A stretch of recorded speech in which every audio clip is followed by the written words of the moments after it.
I failed to think for myself for decades. Here's how I fixed it in under 60 seconds. First, I learned that thinking for myself was only offensive to people who wanted to control me and or do my thinking for me. See, people never really wanted the truth. They wanted a cuddly curation of me that never rocked the boat. And that just wasn't me.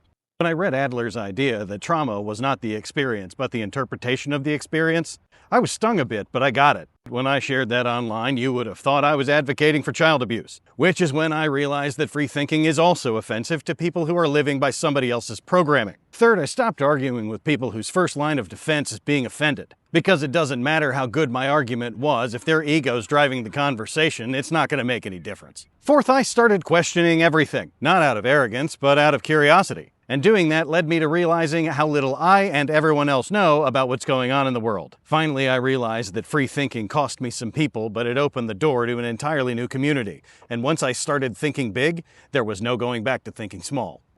Hope this helps.